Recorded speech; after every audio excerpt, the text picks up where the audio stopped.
വിജയനഗരത്തിൽ രഘുനാഥ് എന്നു പേരുള്ള ഒരു കൂലി ജോലിക്കാരൻ ഉണ്ടായിരുന്നു. അവൻ ദിവസവും ജോലി ചെയ്യാൻ തന്റെ ഗ്രാമത്തിൽ നിന്നും ദൂരെ പോകുമായിരുന്നു. അവന്റെ ഭാര്യ ലക്ഷ്മി. അവർക്ക് 2 കുട്ടികളുണ്ടായിരുന്നു, മകേഷ്, മകൾ ആശ.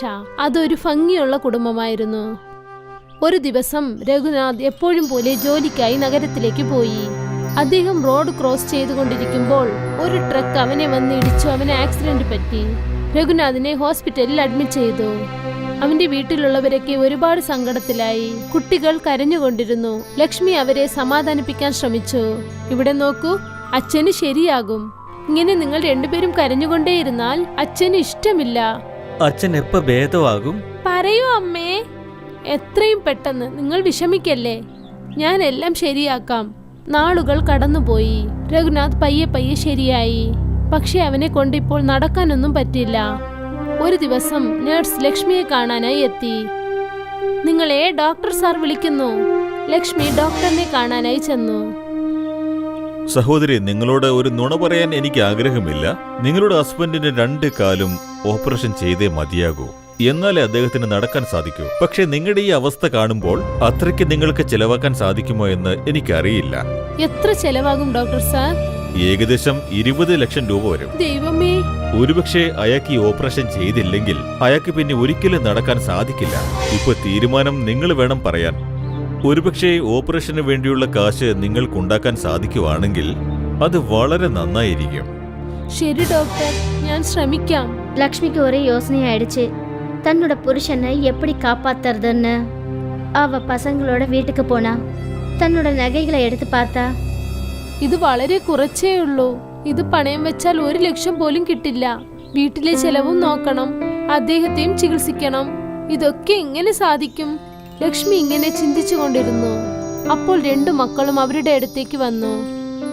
അമ്മേ, ഈ മാലയും വളയും അമ്മ വിൽക്കാൻ പോവാണോ? വേറെ ഒരു വഴിയുമില്ല മക്കളെ. അമ്മേ, വേണമെങ്കിൽ നമ്മൾ എല്ലാരും ചേർന്ന് ജോലി ചെയ്യാമോ?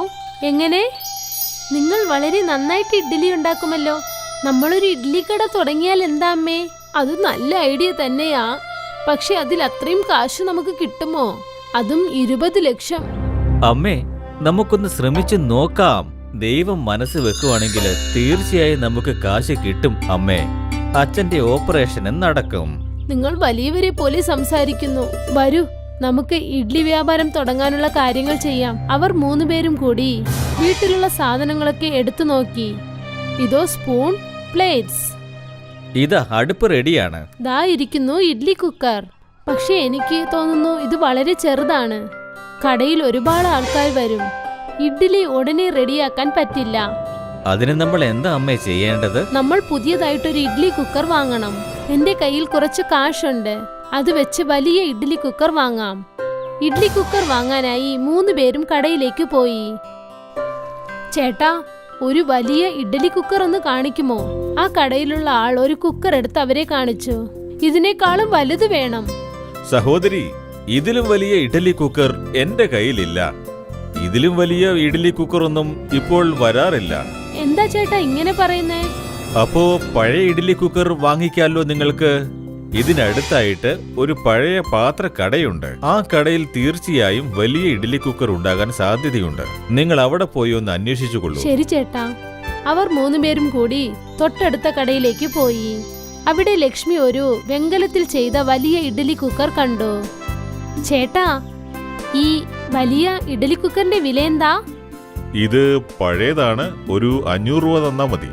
ശരി, അപ്പോൾ അത് എനിക്ക് നൽകാമോ? അവർ 3 പേരും കൂടി ആ വലിയ ഇഡ്ഡലി കുക്കറിനെ വാങ്ങിച്ചുകൊണ്ട് വീട്ടിലേക്ക് വന്നു. വീട്ടിലേക്ക് വന്നതും, അമ്മേ, ഈ ഇഡ്ഡലി കുക്കർ എന്തിനാ അമ്മ തിരഞ്ഞെടുത്തത്? അടുത്ത് സ്റ്റീൽ കുക്കേഴ്സൊക്കെ ഒരുപാട് ഉണ്ടായിരുന്നുവല്ലോ. പിന്നെ എന്തിനാണ് പിച്ചള കുക്കർ വാങ്ങിയത്? എന്തെന്നാൽ ഇത് വെങ്കലത്തിൽ ചെയ്തതാ. വെങ്കലപാത്രത്തിൽ ഇഡ്ഡലി ചെയ്താൽ അത് വളരെ ടേസ്റ്റ് ആയിരിക്കും. മാത്രമല്ല ഇത് നമുക്ക് വളരെ കുറഞ്ഞ ചിലവിൽ കിട്ടി. പക്ഷെ അമ്മേ, നമ്മൾ ഒരു പുതിയ കുക്കർ അല്ലേ വാങ്ങേണ്ടിയിരുന്നത്? നോക്കൂ, ഇത് കാണാൻ എത്ര അഴുക്കാണ്. മോളെ, ഇത് വെങ്കലമാണ്. ഇത് തേച്ചു കഴുകിയാൽ നല്ല പുതിയതുപോലെയാകും. ശരി അമ്മേ. ലക്ഷ്മി ആ ഇഡ്ഡലി കുക്കറിനെ കഴുകി. അത് വളരെ ഭംഗിയായി. വാവ്, ഇത് കാണാൻ പുതിയതുപോലെയുണ്ടല്ലോ. ഞാൻ അപ്പോഴേ പറഞ്ഞില്ലേ. പിന്നെ ആശ, അതിനാണ് പറയുന്നത് ഓൾഡ് ഈസ് ഗോൾഡ്. അമ്മേ, ഇതിൽ ഇഡ്ഡലി ചെയ്തു നോക്കാമോ? ചെയ്യാം മക്കളെ. ലക്ഷ്മി ആ ഇഡ്ഡലി പാത്രത്തിൽ ഇഡ്ഡലികൾ ഉണ്ടാക്കാൻ തുടങ്ങി. എന്നിട്ട് ഗ്യാസിനെ കത്തിച്ചു. ഇനി നമ്മൾ 8 മിനിറ്റ് വെയിറ്റ് ചെയ്യണം, അല്ലേ അമ്മേ? അതെ, തീർച്ചയായും. അവർ 3 പേരും ഇഡ്ഡലി റെഡിയാകാനായി വെയിറ്റ് ചെയ്തു. മക്കൾ 2 പേരും സമയം നോക്കിക്കൊണ്ടേയിരുന്നു. സമയം 8 നിമിഷമായപ്പോഴേക്കും ആയി, 8 മിനിറ്റ് ആയി. ആ സമാധാനപ്പെടോ, തുറന്നു നോക്കാം. ലക്ഷ്മി ആ കുക്കർ തുറന്നപ്പോഴേക്കും ആ കുക്കറിൽ നിന്നും ഒരു പ്രകാശം പുറത്തേക്ക് വന്നു. വെള്ള നിറത്തിലുള്ള മാവ് എങ്ങനെയാണ് സ്വർണ്ണ കളറിൽ മാറിയത്? ലക്ഷ്മി ആ ഇഡ്ഡലി പുറത്തേക്ക് എടുത്ത ഉടനെ അവൾ ഒരുപാട് ആശ്ചര്യത്തിലായി. എന്താ ഇത്? ഈ ഇഡ്ഡലി കല്ല് പോലെ ആയല്ലോ. കല്ലല്ല, സ്വർണം. സ്വർണത്തിലുള്ള ഇഡ്ഡലിയോ? ലക്ഷ്മി ഒരു സ്വർണ്ണ ഇഡ്ഡലി എടുത്തുകൊണ്ട് സ്വർണ്ണ വ്യാപാരിയുടെ അടുത്തേക്ക് ചെന്നു. അത് അദ്ദേഹം ചെക്ക് ചെയ്തു നോക്കി. ഇത് യഥാർത്ഥത്തിലുള്ള സ്വർണം തന്നെയാണ്. അത് കേട്ടപ്പോൾ ലക്ഷ്മിക്ക് വിശ്വസിക്കാൻ പറ്റിയില്ല. അവർ വീട്ടിലേക്ക് തിരിച്ചെത്തി തന്റെ കുട്ടികളോട് നടന്നതൊക്കെ പറഞ്ഞു. അവർ സന്തോഷം കൊണ്ട് തുള്ളിച്ചാടി. നമ്മുടെ കയ്യില് എത്രമാത്രം സ്വർണ്ണ ഇഡ്ഡലിയാ ഉള്ളത്? അമ്മേ, ഇത് വിറ്റ് നമ്മൾ അച്ഛന്റെ അസുഖം മാറ്റാൻ പറ്റുമല്ലേ? ആ, നമ്മുടെ കയ്യിൽ ഇത്രയും സ്വർണമുണ്ട്. നമ്മളെ കൊണ്ട് വിശ്വസിക്കാൻ പോലും പറ്റില്ല. കുറച്ചു ദിവസത്തിന് ശേഷം ലക്ഷ്മി അതിൽ നിന്നും 2 ഇഡ്ഡലി സ്വർണ്ണ വ്യാപാരിയുടെ അടുത്ത് വിറ്റു. എന്നിട്ട് അതിൽ കിട്ടിയ കാശ് വെച്ച് തന്റെ ഹസ്ബൻഡിന്റെ ചികിത്സ നടത്തി. രഘുനാഥ് വീണ്ടും നടക്കാൻ തുടങ്ങി. വീണ്ടും 2 സ്വർണ്ണ ഇഡ്ഡലികൾ വിറ്റ് അവർ ഒരു പുതിയ വീട് വാങ്ങി. രഘുനാഥും അദ്ദേഹത്തിന്റെ ഭാര്യയും മക്കളും ആ വീട്ടിൽ സന്തോഷത്തോടെ ഇരുന്നു. ഇപ്പോഴും ആ ഇഡ്ഡലി കുക്കർ ലക്ഷ്മിയുടെ അടുത്ത് തന്നെ ഉണ്ട്. പക്ഷെ ആ കുക്കറിൽ അവൾ വീണ്ടും ഇഡ്ഡലി ചെയ്തില്ല. അമ്മേ, നമ്മൾ വീണ്ടും സ്വർണ്ണ ഇഡ്ഡലി ചെയ്യാൻ പറ്റില്ലേ? വേണ്ട, ദൈവം നമുക്ക് ഇത്രയും തന്നത് തന്നെ വളരെ വലിയ കാര്യമാണ്. അത് മാത്രമല്ല ആശേ, അമ്മ എപ്പോഴും പറയാറില്ലേ അത്യാഗ്രഹം ആപത്താണെന്ന്. ആ, നമ്മൾ എപ്പോഴും അത്യാഗ്രഹപ്പെടാൻ പാടില്ല. ശരിയായിട്ട് പറഞ്ഞു മോളെ. നമുക്ക് ഇതുപോലെ ഒരു മാന്ത്രിക കുക്കർ കിട്ടിയ കാര്യം നിങ്ങൾ 2 പേരും മറന്നേക്കൂ. എന്നിട്ട് എപ്പോഴും സന്തോഷത്തോടെ ഇരിക്കൂ, ഓക്കെ? വിജയനഗരത്തിൽ രഘുനാഥ് എന്നു പേരുള്ള ഒരു കൂലി ജോലിക്കാരൻ ഉണ്ടായിരുന്നു. അവൻ ദിവസവും ജോലി ചെയ്യാൻ തന്റെ ഗ്രാമത്തിൽ നിന്നും ദൂരെ പോകുമായിരുന്നു. അവന്റെ ഭാര്യ ലക്ഷ്മി. അവർക്ക് 2 കുട്ടികളുണ്ടായിരുന്നു, മകേഷ്, മകൾ ആശ. അതൊരു ഭംഗിയുള്ള കുടുംബമായിരുന്നു. ഒരു ദിവസം രഘുനാഥ് എപ്പോഴും പോലെ ജോലിക്കായി നഗരത്തിലേക്ക് പോയി. അദ്ദേഹം റോഡ് ക്രോസ് ചെയ്തുകൊണ്ടിരിക്കുമ്പോൾ ഒരു ട്രക്ക് അവനെ വന്ന് ഇടിച്ചു. അവന് ആക്സിഡന്റ് പറ്റി. രഘുനാഥിനെ ഹോസ്പിറ്റലിൽ അഡ്മിറ്റ് ചെയ്തു. അവന്റെ വീട്ടിലുള്ളവരൊക്കെ ഒരുപാട് സങ്കടത്തിലായി. കുട്ടികൾ കരഞ്ഞുകൊണ്ടിരുന്നു. ലക്ഷ്മി അവരെ സമാധാനിപ്പിക്കാൻ ശ്രമിച്ചു. ഇവിടെ നോക്കൂ, അച്ഛന് ശരിയാകും. ഇങ്ങനെ നിങ്ങൾ 2 പേരും കരഞ്ഞുകൊണ്ടേയിരുന്നാൽ അച്ഛന് ഇഷ്ടമില്ല. അച്ഛൻ എപ്പോ ഭേദമാകും? പറയൂ അമ്മേ, എത്രയും പെട്ടെന്ന്. നിങ്ങൾ വിഷമിക്കല്ലേ, ഞാൻ എല്ലാം ശരിയാക്കാം. നാളുകൾ കടന്നുപോയി. രഘുനാഥ് പയ്യെ പയ്യെ ശരിയായി. പക്ഷെ അവനെ കൊണ്ടിപ്പോൾ നടക്കാനൊന്നും പറ്റില്ല. ഒരു ദിവസം നഴ്സ് ലക്ഷ്മിയെ കാണാനായി എത്തി. നിങ്ങളെ ഡോക്ടർ സാർ വിളിക്കുന്നു. ലക്ഷ്മി ഡോക്ടറിനെ കാണാനായി ചെന്നു. സഹോദരി, നിങ്ങളോട് ഒരു നുണ പറയാൻ എനിക്ക് ആഗ്രഹമില്ല. നിങ്ങളുടെ ഹസ്ബൻഡിന് 2 കാലും ഓപ്പറേഷൻ ചെയ്തേ മതിയാകൂ. എന്നാലേ അദ്ദേഹത്തിന് നടക്കാൻ സാധിക്കൂ. പക്ഷെ നിങ്ങളുടെ ഈ അവസ്ഥ കാണുമ്പോൾ അത്രയ്ക്ക് നിങ്ങൾക്ക് ചെലവാക്കാൻ സാധിക്കുമോ എന്ന് എനിക്കറിയില്ല. എത്ര ചെലവാകും ഡോക്ടർ സാർ? ഏകദേശം 20 ലക്ഷം രൂപ വരും. ദൈവമേ! ഒരുപക്ഷെ അയാൾക്ക് ഈ ഓപ്പറേഷൻ ചെയ്തില്ലെങ്കിൽ അയാൾക്ക് പിന്നെ ഒരിക്കലും നടക്കാൻ സാധിക്കില്ല. ഇപ്പൊ തീരുമാനം നിങ്ങൾ വേണം പറയാൻ. ഒരുപക്ഷെ ഓപ്പറേഷന് വേണ്ടിയുള്ള കാശ് നിങ്ങൾക്കുണ്ടാക്കാൻ സാധിക്കുവാണെങ്കിൽ അത് വളരെ നന്നായിരിക്കും. ശരി ഡോക്ടർ, ഞാൻ ശ്രമിക്കാം. லக்ஷ்மிக்கு ஒரே யோசனையாயிடுச்சு. தன்னோட புருஷனை எப்படி காப்பாத்துறதுன்னு. அவ பசங்களோட வீட்டுக்கு போனா. தன்னோட நகைகளை எடுத்து பார்த்தா. ഇത് വളരെ കുറച്ചേ ഉള്ളൂ. ഇത് പണയം വെച്ചാൽ 1 ലക്ഷം പോലും കിട്ടില്ല. വീട്ടിലെ ചെലവും നോക്കണം, അദ്ദേഹത്തെയും ചികിത്സിക്കണം. ഇതൊക്കെ എങ്ങനെ സാധിക്കും?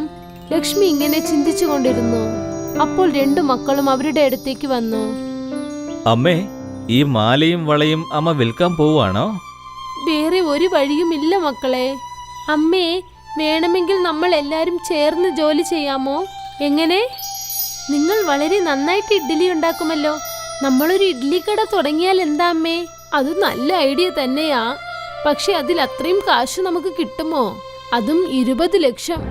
അമ്മേ, നമുക്കൊന്ന് ശ്രമിച്ചു നോക്കാം. ദൈവം മനസ്സ് വെക്കുവാണെങ്കിൽ തീർച്ചയായും നമുക്ക് കാശ് കിട്ടും അമ്മേ. അച്ഛന്റെ ഓപ്പറേഷന് നടക്കും. നിങ്ങൾ വലിയവരെ പോലെ സംസാരിക്കുന്നു. വരൂ, നമുക്ക് ഇഡ്ലി വ്യാപാരം തുടങ്ങാനുള്ള കാര്യങ്ങൾ ചെയ്യാം. അവർ 3 പേരും കൂടി വീട്ടിലുള്ള സാധനങ്ങളൊക്കെ എടുത്തു നോക്കി. ഇതോ സ്പൂൺ, പ്ലേറ്റ്സ്. ഇതാ അടുപ്പ് റെഡിയാണ്. ദാ ഇരിക്കുന്നു ഇഡ്ലി കുക്കർ. പക്ഷെ എനിക്ക് തോന്നുന്നു ഇത് വളരെ ചെറുതാണ്. കടയിൽ ഒരുപാട് ആൾക്കാർ വരും. ഇഡ്ഡലി ഉടനെ റെഡിയാക്കാൻ പറ്റില്ല. അതിന് നമ്മൾ എന്താ അമ്മേ ചെയ്യേണ്ടത്? നമ്മൾ പുതിയതായിട്ടൊരു ഇഡ്ലി കുക്കർ വാങ്ങണം. എന്റെ കയ്യിൽ കുറച്ച് കാശുണ്ട്. അത് വെച്ച് വലിയ ഇഡ്ലി കുക്കർ വാങ്ങാം. ഇഡ്ലി കുക്കർ വാങ്ങാനായി 3 പേരും കടയിലേക്ക് പോയി. ചേട്ടാ, ഒരു വലിയ ഇഡ്ഡലി കുക്കർ ഒന്ന് കാണിക്കുമോ? ആ കടയിലുള്ള ആൾ ഒരു കുക്കർ എടുത്ത് അവരെ കാണിച്ചു. ഇതിനേക്കാളും വലുത് വേണം. സഹോദരി, ഇതിലും വലിയ ഇഡ്ഡലി കുക്കർ എന്റെ കയ്യിലില്ല. ഇതിലും വലിയ ഇഡ്ഡലി കുക്കറൊന്നും ഇപ്പോൾ വരാറില്ല. എന്താ ചേട്ടാ ഇങ്ങനെ പറയുന്നേ? അപ്പോ പഴയ ഇഡ്ഡലി കുക്കർ വാങ്ങിക്കാലോ നിങ്ങൾക്ക്? ഇതിനടുത്തായിട്ട് ഒരു പഴയ പാത്രക്കടയുണ്ട്. ആ കടയിൽ തീർച്ചയായും വലിയ ഇഡ്ഡലി കുക്കർ ഉണ്ടാകാൻ സാധ്യതയുണ്ട്. നിങ്ങൾ അവിടെ പോയി ഒന്ന് അന്വേഷിച്ചുകൊള്ളൂ. ശരി ചേട്ടാ. അവർ 3 പേരും കൂടി തൊട്ടടുത്ത കടയിലേക്ക് പോയി. അവിടെ ലക്ഷ്മി ഒരു വെങ്കലത്തിൽ ചെയ്ത വലിയ ഇഡ്ഡലി കുക്കർ കണ്ടു. ചേട്ടാ, ഈ വലിയ ഇഡ്ഡലി കുക്കറിന്റെ വില എന്താ? ഇത് പഴയതാണ്. ഒരു 500 രൂപ തന്നാ മതി. ശരി, അപ്പോൾ അത് എനിക്ക് നൽകാമോ? അവർ 3 പേരും കൂടി ആ വലിയ ഇഡ്ഡലി കുക്കറിനെ വാങ്ങിച്ചുകൊണ്ട് വീട്ടിലേക്ക് വന്നു. വീട്ടിലേക്ക് വന്നതും, അമ്മേ, ഈ ഇഡ്ഡലി കുക്കർ എന്തിനാ അമ്മ തിരഞ്ഞെടുത്തത്?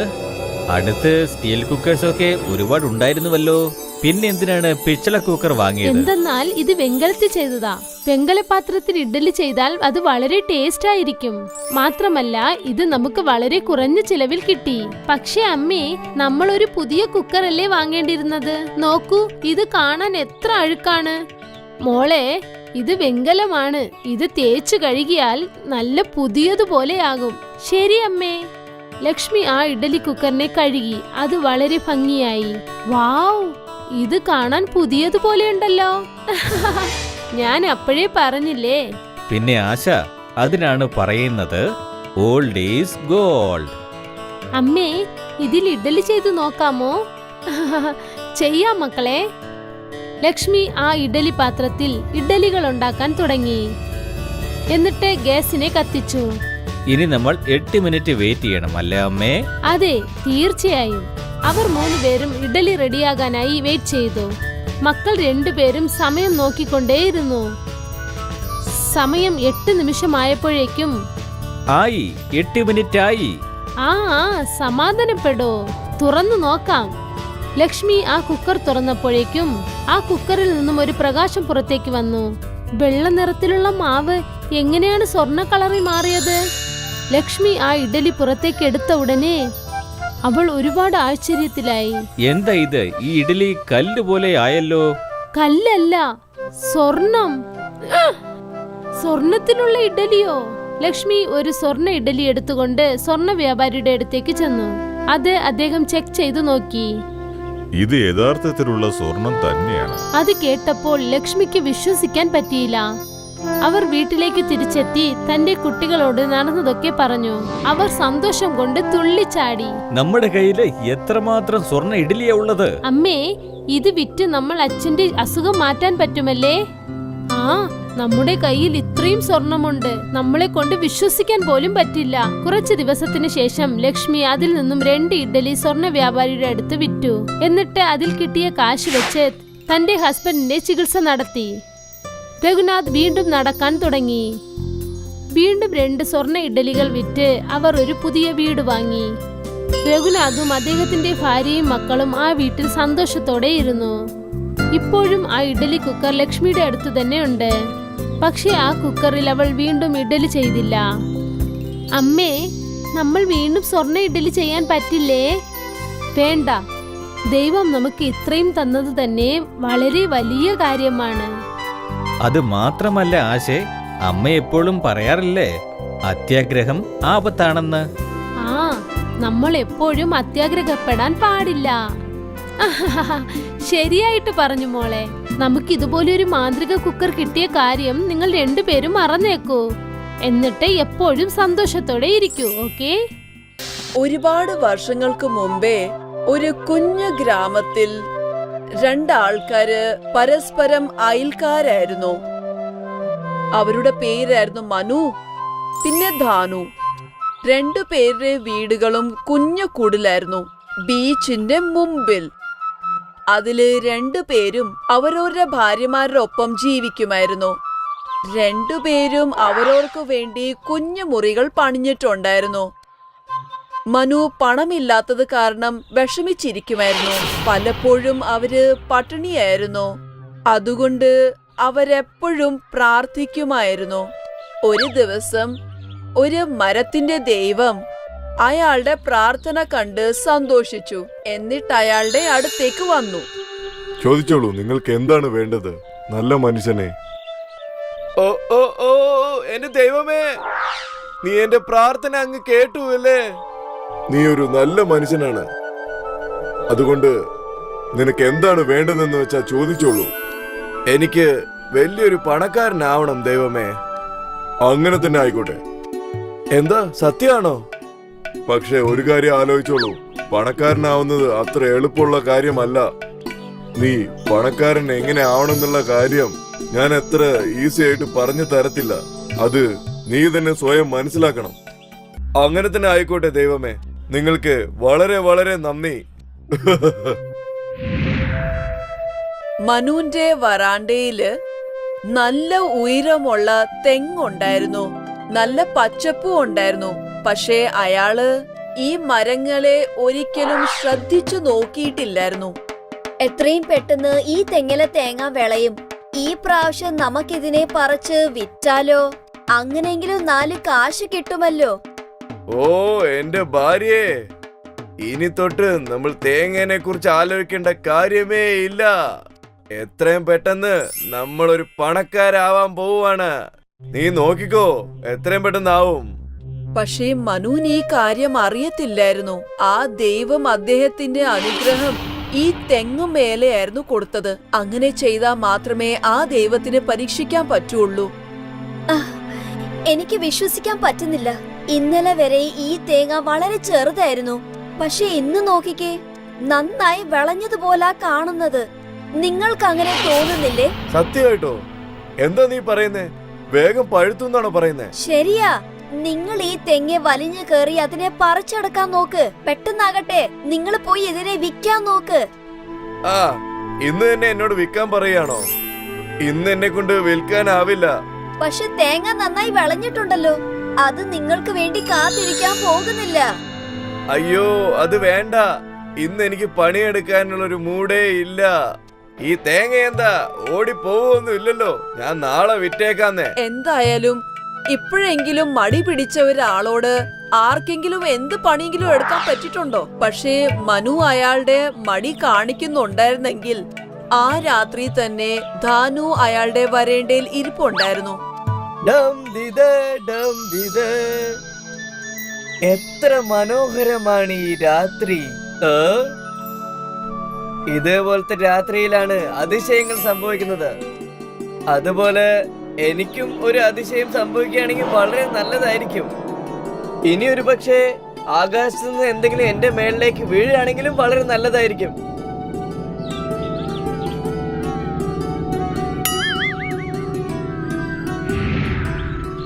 എന്താ ഇത്?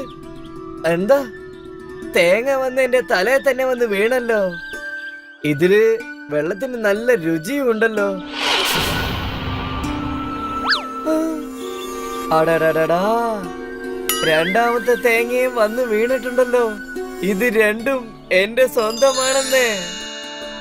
ഇത് ഞാൻ ഒരിക്കലും ആ മനുവിന് കൊടുക്കത്തേയില്ല. നിങ്ങൾ എനിക്ക് വേണ്ടി എന്താ കൊണ്ടുവന്നിരിക്കുന്നേ? തേങ്ങയോ? അതേന്നെ എന്റെ പൊന്നു ഭാര്യയെ, ഇത് രണ്ടും ആ മനുവിന്റെ മരത്തിൽ നിന്നാണ് വീണത്. അതുമാത്രമല്ലാതെ ഇത് രണ്ടും നമ്മുടെ വരാന്തയിലാണ് വന്ന് വീണത്. അയാളോട് ഇത് പറയണ്ടെന്നാണോ ഈ പറയുന്നേ? എന്തിന്? ഇത് നമ്മുടെ വരാന്തയിൽ വന്ന് വീണത് കൊണ്ട് അത് നമ്മൾക്കാണ് സ്വന്തം. ഓ, ഈ 2 തേങ്ങ ഉടച്ച് വെള്ളം കൊണ്ടുപോവാ. ഞാൻ ഈ 2 തേങ്ങയിൽ നിന്ന് കിട്ടുന്ന വെള്ളം കുടിക്കാൻ വളരെ ആഗ്രഹിച്ചുകൊണ്ടിരിക്കുകയാണ്. ഓ,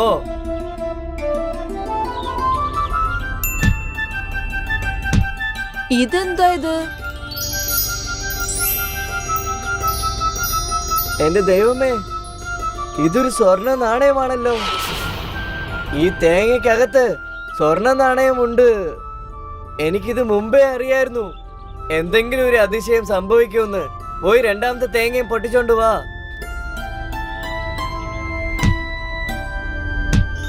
രണ്ട് തേങ്ങയിലും 2 സ്വർണ്ണ നാണയം. എനിക്ക് വളരെ സന്തോഷം തോന്നുന്നുണ്ട്.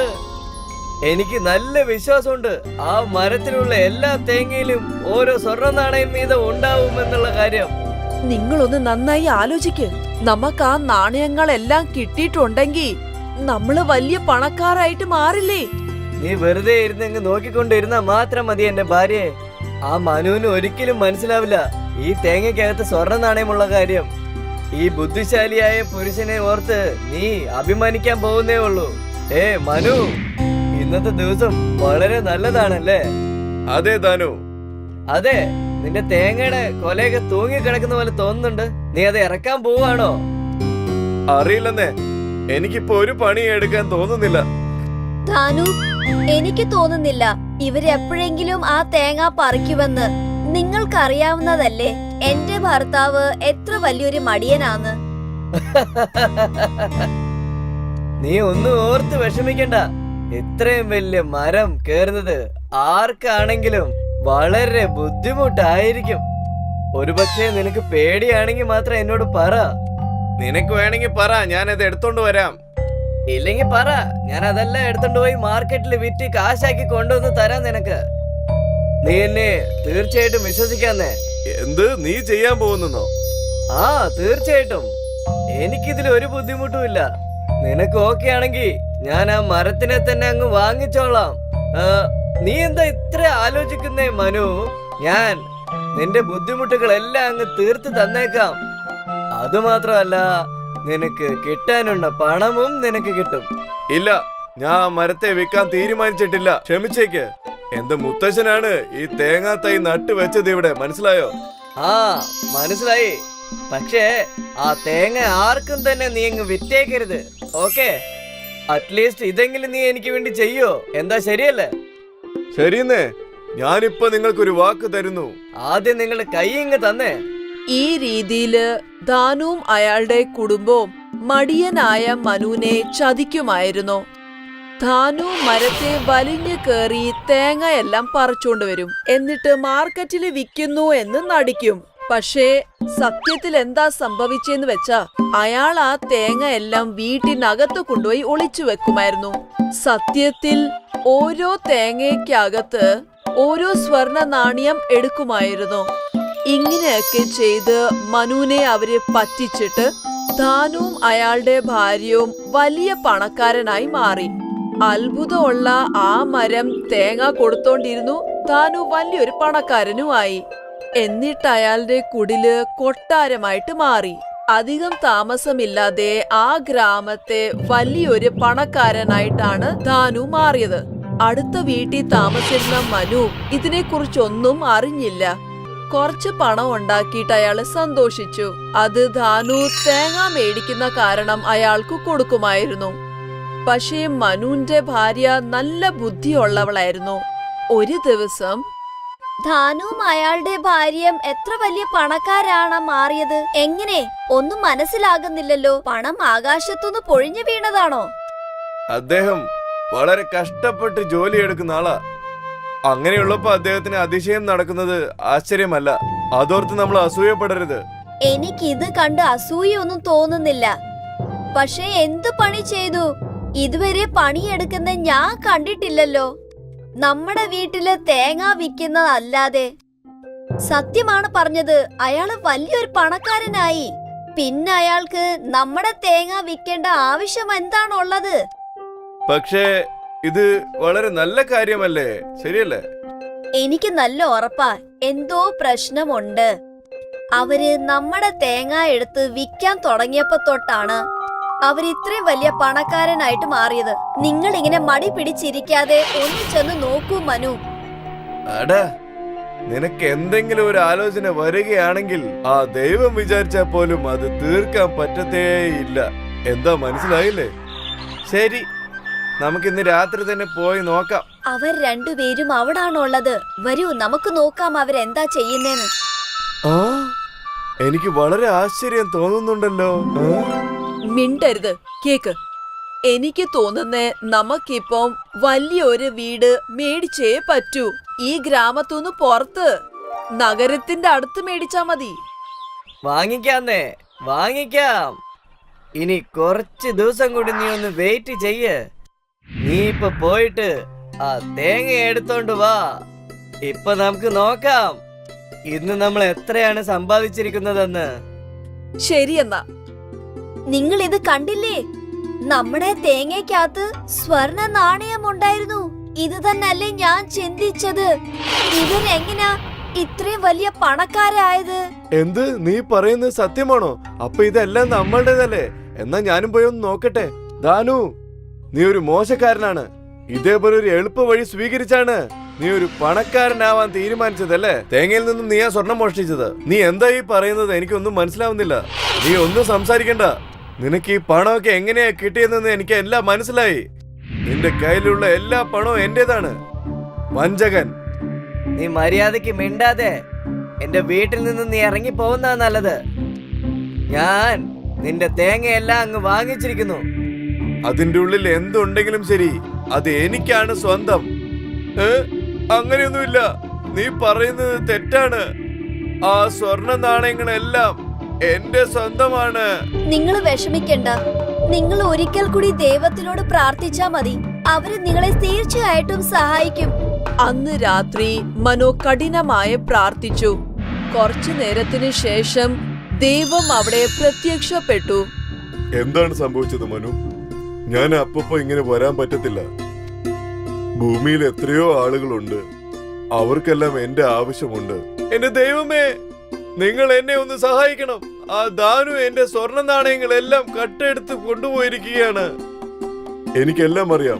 ഞാൻ ഇതെല്ലാം കണ്ടുകൊണ്ടിരിക്കുകയായിരുന്നു. പക്ഷേ എനിക്ക് ഈ കാര്യത്തിൽ ഒന്നും ചെയ്യാനാവില്ല. ഇതെല്ലാം തന്നെ നിനക്കുണ്ടായിരുന്ന മടി കൊണ്ട് മാത്രമാണ് സംഭവിച്ചത്. സംഭവിച്ചതെല്ലാം അങ്ങ് സംഭവിച്ചു. പക്ഷേ എന്റെ ദൈവമേ. ശരി, എണീക്ക്. നീ ഒരു നല്ല മനുഷ്യനായതുകൊണ്ട് ഞാൻ നിന്നെ സഹായിക്കാം. പക്ഷേ നീ അതിനു പകരം എനിക്കൊരു വാക്ക് തരണം. ഇനി മുതൽ നീ കഷ്ടപ്പെട്ട് പണിയെടുക്കാമെന്ന്. ഞാൻ വാക്ക് തരാം. നീ സ്വന്തമായിട്ട് നിന്റെ മരത്തേക്ക് നീ കയറാൻ പറ്റുമോ? അങ്ങനെ തന്നെ ആവട്ടെ ദൈവമേ. എന്റെ മരത്തിൽ ഞാൻ തന്നെ കയറിക്കോളാം. ഞാൻ ആ വഞ്ചകനായ ദാനുവിന് ഒരു പാഠം പഠിപ്പിക്കണം. പേടിക്കണ്ട. അവനൊരു വഞ്ചകനാണ്. അവൻ ചെയ്ത തെറ്റിന് അവൻ തീർച്ചയായിട്ടും അനുഭവിക്കും. അന്ന് രാത്രി ഇനി തൊട്ട് ആ മനു എനിക്ക് തേങ്ങ വിൽക്കത്തേ ഇല്ല. ഇനി എങ്ങനെയെങ്കിലും ഞാൻ ആ തേങ്ങ കട്ടെടുക്കാതെ വേറെ നിവൃത്തിയില്ല.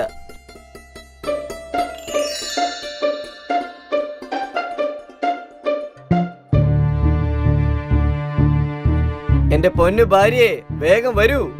ഈ തേങ്ങയെല്ലാം പൊട്ടിച്ചു കൊണ്ടുവാ. വേഗം വേഗം വാ. ഇവിടെ കൊണ്ടുവരൂ.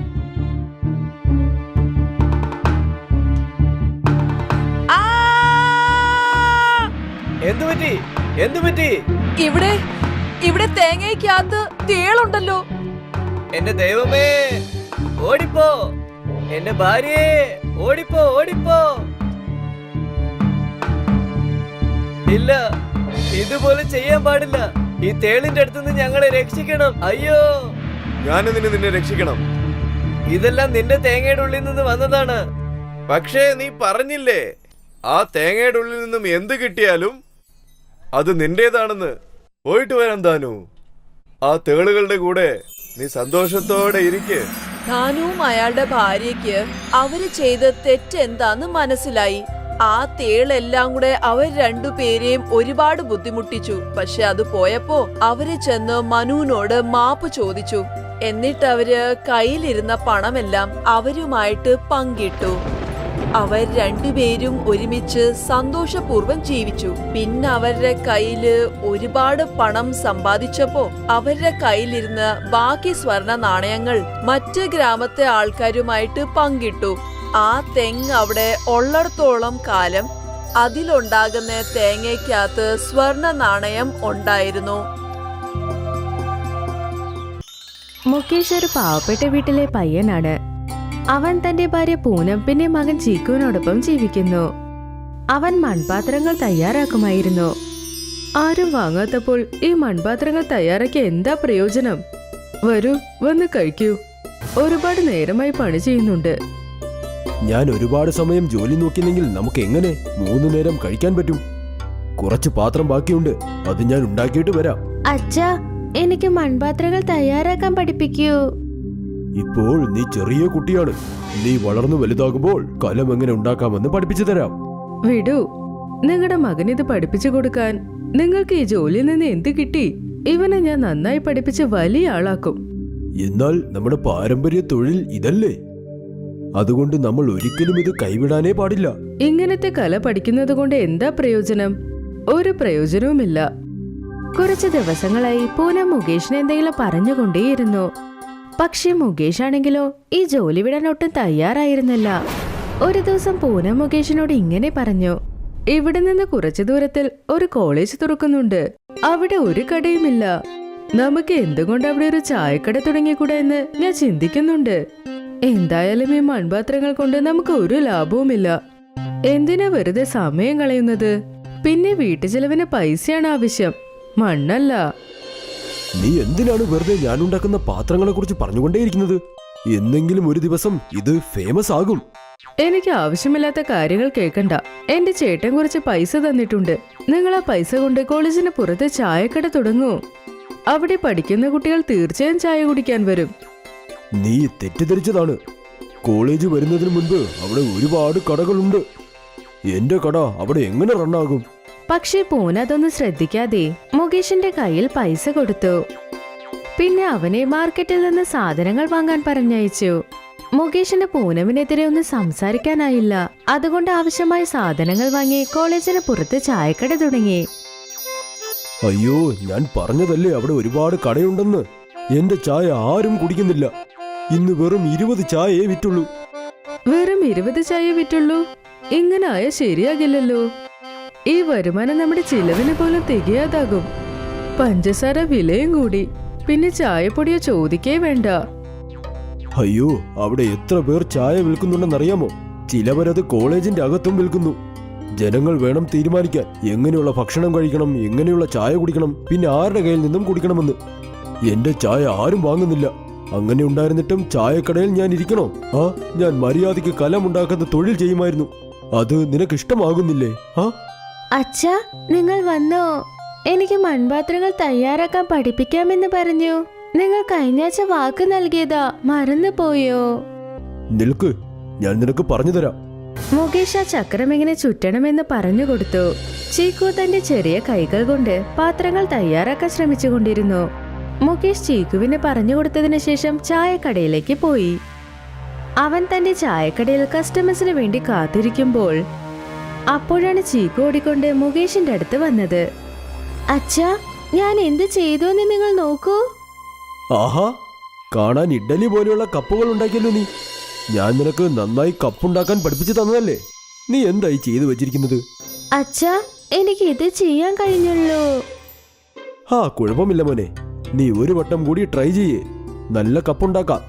അത് കഴിയുമ്പോൾ നന്നായി കലമുണ്ടാക്കാനും നീ പഠിക്കും. ചെറിയ കാര്യങ്ങളിലൂടെ വേണം നമ്മൾ തുടങ്ങാൻ. ചീക്കു ഇഡ്ലി പോലുള്ള ആ കപ്പ് ചായക്കടയിൽ തന്നെ വെച്ച് വീട്ടിലേക്ക് പോയി. അപ്പോഴാണ് ഒരാൾ ചായ കുടിക്കാനായി അവിടെ വന്നത്. ചേട്ടാ, ഒരു കപ്പ് ചായ തരൂ. അതെനിക്ക് മണ്ണ് കൊണ്ടുണ്ടാക്കിയ കപ്പിലും തരൂ. ചേട്ടാ, എന്റെ കയ്യിൽ മണ്ണ് കൊണ്ടുണ്ടാക്കിയ കപ്പില്ല. പകരം ഡിസ്പോസലാണുള്ളത്. അതിലാണ് ഞാൻ ചായ കൊടുക്കുന്നത്. എടോ, താൻ എന്തിനാ കള്ളം പറയുന്നത്? ഇതാ ഇരിക്കുന്നില്ലേ? അയ്യോ, അത് എന്റെ മകൻ ഉണ്ടാക്കിയതാ. എടോ, ഇത് കാണാൻ നല്ല ഭംഗിയുണ്ട്. കറക്റ്റ് ഇഡ്ഡലി പോലെ. എനിക്ക് ഈ കപ്പിൽ തന്നെ ചായ താ. കസ്റ്റമർ അങ്ങനെ വാശി പിടിച്ചതുകൊണ്ട് മുകേഷ് ആ ഇഡ്ലി പോലത്തെ കപ്പിൽ തന്നെ ചായ കൊടുത്തു. ആ കസ്റ്റമറിന് ഇഡ്ലി കപ്പിൽ നിന്ന് കുടിച്ച ചായ വളരെ ഇഷ്ടപ്പെട്ടു. അവൻ കോളേജിലുള്ള എല്ലാവരോടും പറഞ്ഞു. എല്ലാവരും ആ ഇഡ്ലി കപ്പിൽ തന്നെ ചായ കുടിക്കാൻ ആഗ്രഹിച്ചു വന്നു. പൂനം, ഇന്നൊരു അത്ഭുതം സംഭവിച്ചു. ജേക്കബ് ഉണ്ടാക്കിയ ആ ഇഡ്ഡലി കപ്പിലാണ് എല്ലാവരും ചായ കുടിക്കാൻ ആഗ്രഹിക്കുന്നത്. ഞാൻ രാത്രി മുഴുവനും ആ ഇഡ്ഡലി കപ്പുണ്ടാക്കി അതിലാണ് എല്ലാവർക്കും ചായ കൊടുക്കുന്നത്. ഇതിലൂടെ എന്റെ കച്ചവടവും നന്നായി നടക്കുന്നുണ്ട്. ആഹാ, ഇഡ്ലി ചായയോ? അതിനൊരു പ്രത്യേക രുചിയുണ്ടാകും. ചിക്കു, നീ അത്ഭുതം ചെയ്തു. ആ ഇഡലി പോലെയുള്ള കപ്പുണ്ടാക്കിയത് നന്നായി മോനെ. ആരുടെ മകനാണ്? നമ്മുടെ മകൻ ഒരു ദിവസം വലിയ ആളാകുമെന്ന് ഞാൻ പറഞ്ഞതല്ലേ. കണ്ടോ, നിങ്ങളുടെ ചായ വ്യാപാരത്തിൽ അവൻ ഇത്ര സഹായിച്ചു എന്ന്. എല്ലാവരും ആ ഇഡലി കപ്പിൽ ചായ കുടിക്കുമ്പോൾ അവരത് നന്നായി ആസ്വദിച്ചാണ് കുടിക്കുന്നത്. ഞങ്ങൾക്കും ആ ഇഡ്ലി ചായ തരുമോ? പൂനം ആ ഇഡ്ലി കപ്പിൽ നിന്ന് ചായ കുടിച്ചതും അവൾക്ക് ആ രുചി വളരെ വ്യത്യസ്തമായി തോന്നി. അവൾ വളരെ സന്തോഷിച്ച് ഇങ്ങനെ പറഞ്ഞു, നിങ്ങൾ അല്ലെങ്കിൽ വളരെ നന്നായി ചായ ഉണ്ടാക്കും. ഇപ്പൊ ഈ ഇഡ്ലി കപ്പിൽ ചായ ഒഴിച്ചതും ആ ചായയുടെ ടേസ്റ്റ് വളരെ കൂടിയിട്ടുണ്ട്, അറിയോ? ആ, ഇതാണ് ഇഡലി ചായ. അതുകൊണ്ട് ഇതിന്റെ ടേസ്റ്റും വളരെ നല്ലതാണ്. ഇതിൽ ഇഡലിയുടെ മണവും വരും. ഇത് കുടിക്കുമ്പോൾ ചായയുടെ കൂടെ ഇഡലി കഴിക്കുന്ന ഒരു ഫീലും കിട്ടും. നിങ്ങൾ പറഞ്ഞത് ശരിയാ. ആ കോളേജിൽ ഒരുപാട് സൗത്ത് ഇന്ത്യൻസ് ആണ് ഉള്ളത്. അതുകൊണ്ടാണ് ഈ ഇഡ്ലി ചായ വളരെ ഇഷ്ടപ്പെട്ട് കുടിക്കുന്നത്. ഇപ്പൊ മുകേഷ് ഇഡ്ലി ചായക്കാരനെന്ന് വളരെ ഫേമസ് ആയി. ഇപ്പൊ എല്ലാരും അവന്റെ ഇഡ്ലി ചായ കുടിക്കാൻ ആഗ്രഹിച്ചു. എന്തെന്നാൽ അവന്റെ ഇഡ്ലി ചായ വളരെ ടേസ്റ്റ് ആയിരുന്നു. എടോ, തന്റെ ആ ഇഡലി ചായ വളരെ നന്നായിട്ടുണ്ട്. ഇതിൽ വളരെ ഡിഫറൻ്റ് ആയ ടേസ്റ്റാ ഉള്ളത്. എനിക്ക് ഇവിടെ ഒരു റെസ്റ്റോറന്റ് ഉണ്ട്, അവിടെ ഈ ചായ ഉണ്ടാക്കി തരാമോ? എന്നാൽ ഞാൻ, എടോ താൻ വിഷമിക്കണ്ട, വരുന്ന ലാഭത്തിലുള്ള പങ്ക് തനിക്കും തരാം. ഞങ്ങളുടെ റെസ്റ്റോറന്റിൽ താൻ ജോലി നോക്കിയാൽ മാത്രം മതി. ഈ ഇഡ്ഡലി ചായ ഞങ്ങളുടെ റെസ്റ്റോറന്റിൽ വെച്ച് സെയിൽ ചെയ്യൂ. ആ ഇല്ല സാർ, ജനങ്ങൾക്കൊരു നല്ല ചായ കൊടുക്കാനാണ് ഞാൻ ഈ ചായ വിൽക്കുന്നത്, എന്റെ ലാഭത്തിന് വേണ്ടിയല്ല. ഈ ചായ കുടിച്ചിട്ട് അവർ സന്തോഷിക്കുമ്പോൾ എനിക്കെന്റെ ലാഭം ലക്ഷക്കണക്കിന് സമ്പാദിക്കുന്ന ഫീലാ കിട്ടുന്നത്. നിങ്ങളുടെ റെസ്റ്റോറന്റിൽ എന്തായാലും ദരിദ്രരൊന്നും വരാൻ പോകുന്നില്ല. എന്റെ ചായക്കടയിലേക്ക് എല്ലാ തരത്തിലുമുള്ള ആൾക്കാർ വരും. ഈ ഇഡലി ചായ ഞാൻ എല്ലാവർക്കും വിൽക്കും, വെറും ധനികർക്ക് മാത്രമല്ല. എടോ, താൻ പറയുന്നത് കേൾക്കുമ്പോൾ എനിക്ക് തന്നോട് അഭിമാനം തോന്നുന്നു. ഞാൻ വെറുതെ തന്നെ ഒന്ന് ടെസ്റ്റ് ചെയ്തതാ. ഈ ഇഡലി ചായ ഇപ്പോൾ നന്നായി സെയിലാകുന്നില്ലേ, അതിൽ തനിക്ക് അഹങ്കാരമുണ്ടോ എന്ന് ടെസ്റ്റ് ചെയ്തു. എന്നാൽ താൻ വളരെ സത്യസന്ധനാണ്. ഈ ചായക്കട നന്നായി ഗ്രോത്ത് ആകണമെന്ന് ഞാൻ ദൈവത്തിനോട് എന്നും പ്രാർത്ഥിക്കാം. ഇങ്ങനെ തന്നെ കസ്റ്റമേഴ്സ് ഇവിടെ വന്നുകൊണ്ടേയിരിക്കട്ടെ. മുകേഷ് ഇതുപോലെ എല്ലാവർക്കും സേവനങ്ങൾ ചെയ്തുകൊണ്ടിരുന്നു. അവൻ തന്റെ ചെറിയ കടയിൽ തന്നെ ഇഡ്ലി ചായ റെഡിയാക്കി വിറ്റുകൊണ്ടിരുന്നു. അത് ജനങ്ങൾക്ക് ഒരുപാട് ഇഷ്ടപ്പെട്ടു. പിന്നെ എല്ലാവരും അവനെ ഇഡ്ലി ചായക്കടക്കാരൻ മാമൻ എന്ന് പറഞ്ഞ് ഫേമസ് ആക്കി. ഇപ്പൊ അവനെ കുറിച്ച് യൂട്യൂബിലും ന്യൂസ് ചാനൽസിലും വരാൻ തുടങ്ങി. ഒരുപാട് പേർ അവന്റെ ഇഡ്ലി ചായ കുടിക്കാൻ ദൂരത്തിൽ നിന്നും വന്നു. ഇപ്പൊ അവൻ മുകേഷ് ചായക്കാരനല്ല, അവൻ ഇഡ്ലി ചായക്കാരനായി മാറി.